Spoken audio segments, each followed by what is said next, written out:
I thought it might be fun to go through one of my lectures on visual language. And I'm a huge kind of visual aesthetics, how to tell your story visually kind of person. So, so I thought that might be helpful. So the first thing you have to choose is your aspect ratio, which if you were a painter or somebody who could draw, it would be the size of your canvas. Like what is the size and shape of the visuals that we are presenting to our audience? So we have a number of different aspect ratios to choose from. The olden days of television had the 4:3, which was kind of the old film aspect ratio. We have IMAX. We have the 16:9 televisions and phones and computer screens, which are not the same as what we call widescreen in the cinematic world, which was developed in the 70s and 80s, which is 185, 235 using anamorphic lenses. All of these are considered widescreen, just different shapes and sizes. We also have, because of Instagram, the square format, which you can tell stories through. And because of reels and phones and amateurs telling their stories, recording their phones vertically, we now have the vertical aspect ratio to add to how are we going to tell these stories, which is really key to think about in terms of how do you want to best connect with your audience. If you're making a movie that you're going to distribute on Instagram Reels or TikTok or whatever the next iteration of that is, you don't want to film in 235. You know, you want to film it vertically, or the way that a lot of vertical movies are being filmed is they're these, very high resolution movies that then pieces of that widescreen image are cut up into vertical slices. So, there are different ways to approach this, but again, it's all about what is the best aspect ratio for this story and how are people going to engage with your movie. Then we've got shot sizes, which I like to think of as the size of your human within the frame. So extreme wide shots or extreme long shots. The human is typically very small in comparison to the rest of the image, and so it tends to emphasize the landscape, the relationship between objects and people, things like that. We have the wide shot, which essentially is the entire human body kind of standing up. So it's a little bit closer than the extreme wide shot, but again, we get a full sense of the entire human being. Then we have the medium shot, which tends to cut off at the hips, the medium close up, which cuts off at the mid chest and shoulders. Then we have the close up. This one's a pretty tight close up. Also, and then we have the extreme close up, which is like just a portion of the face. And the reason why we have different shot sizes is also about the audience's relationship to those objects. An extreme close up, especially on somebody's face, is a really intense image, right? So you're trying to convey some kind of intense emotion, whether it's fear in this case, or love, or um, nervousness. When you see like somebody is about to rob a bank and there's sweat dripping down their forehead, something like that. You're expressing something extreme, and in order to get that intensity, you need to get very, very close to the subject. A close-up is pretty intimate, pretty intense. You usually want to reserve this for places where your character is having a more emotional moment. But the medium close-up and the medium shot are the most used shots and the most comfortable shots for conversation scenes because you feel like they're close enough to talk to, but not in your face and not so far away that you'd kind of have to shout across the room to get their attention. So again, it's how you're placing the human in relation to the audience. And then we obviously have how do you put them in the frame? Where do you place them in the frame? We have this rule of thirds concept where the frame is divided into 9 sections, and where those lines intersect are what's called sweet spots, and that's typically where the eye is drawn when we're looking at these frames. And you can see here in this image with Mr. Rogers, it's a medium close-up, and the top sweet spot is right about where his eye line is.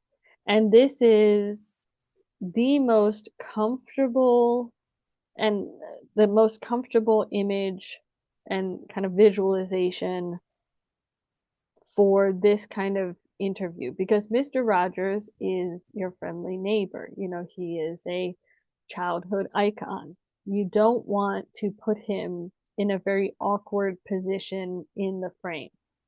He also has a lot of looking space, so he's looking towards the far side of the lens. So this is again just a very comfortable framing for a very comfortable subject. There's also, you know, balancing the objects and things like that that you can look into. And then here's just some visual examples of, you know, kind of how comfortable the rule of thirds can be when a frame is equally divided by the objects. It's just a very kind of soothing image. Now, rules are always meant to be broken, and so sometimes you might want to position your character where you're cutting off their looking room. So here we kind of have the flip side of what we saw with Mr. Rogers, where instead of looking on the far side of lens, Ryan Gosling's character is looking, it's basically looking right up against the frame line off camera.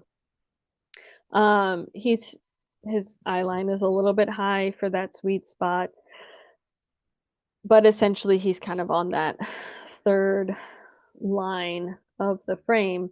And you'll see that people tend to do this for characters that are either highly aggressive or are feeling boxed in by their situation, and they're kind of like fighting against the frame line. So that frame line kind of becomes the end of the world, and they're like pushing against these boundaries. And so you can see that used really nicely in a lot of other different stories. So again, something to think about when you're deciding how to position your human in the frame and kind of which direction for them to look at. But again, it has to be right for the story and has to be right for the character. You don't want to put Mr. Rogers in this kind of situation. Here's an example where that kind of just emphasizes why you don't put somebody in the middle of the frame, because when somebody's in the dead center of the frame, things are not good. You know, something is very, very bad in this moment when a character is basically stuck in the middle of the frame. And so again, it's used very wisely in this moment in Get Out. And again, use it to your advantage. But typically we're going to be putting characters off onto the side of the frame for the rule of thirds kind of comfort level. But certainly if you need to convey this kind of feeling and moment about where this character is, that dead center kind of mugshot look is totally effective. And here's another example where instead of putting this character kind of on the higher end of the rule of thirds, they've kind of crushed him down into this corner. So you look at this image and you go, oh, this man is not having a good day. He's just, not feeling very confident. And when you think about this story, this is from the King's Speech, that this is the King of England. Like he should be this very confident, robust, strong character. And here he is, just completely limited and diminished. It's, again, just brilliant composition. Here's an example that I like to show in class of not just positioning how and where our characters are looking, but how we're positioning them in terms of facing camera or not. This is from the first Alien.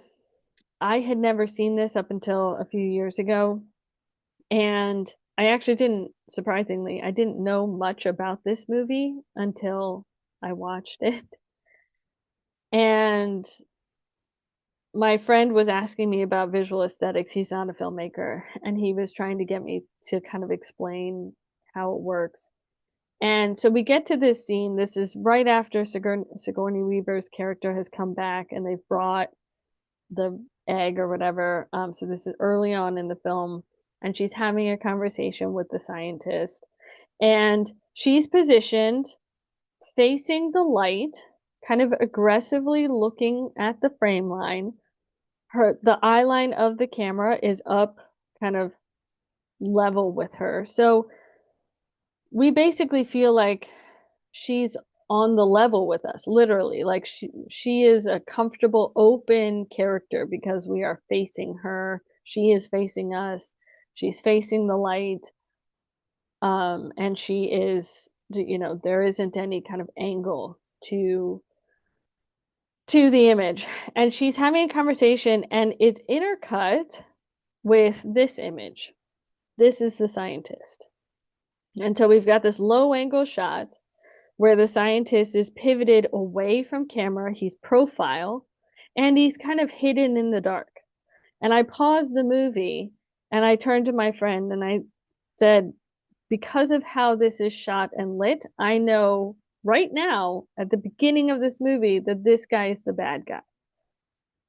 And these are one of those ways where visual storytelling is just really amazing, So again, if your character is not facing towards camera, you are withholding the audience's engagement with that character, and we're going to be more naturally suspicious of that character or just less connected to that character. And is that what you want? Yes or no? So those are some things to think about. Obviously, again, angle can really change the perspective and how you feel about characters. And then movement is such a huge part of really what makes film different from the photographic image is that the objects can move within the frame, the camera can move. We have what's called dynamic moves versus pivot moves, and where dynamic moves, we're physically moving the camera closer to or farther away or alongside or up and down, our characters, and that creates a perspective shift, and it just has a really different feeling to it. Again, it's much more intense as an image. And then the audience's movement with their eyes looking at the frame is movement that you can take into account when you are storyboarding. And so you can think about things like what are the different frames that you're imagining for your story, and how are you incorporating these different elements to bring your audience on this journey, and where they're looking and how the camera is moving and what size and shape the object is within the frame. And this pre-visualization is really just one of the most important tools to your telling your story through film. So I hope that was helpful, and have fun storyboarding, and don't forget, you do not need to know how to draw in order to storyboard.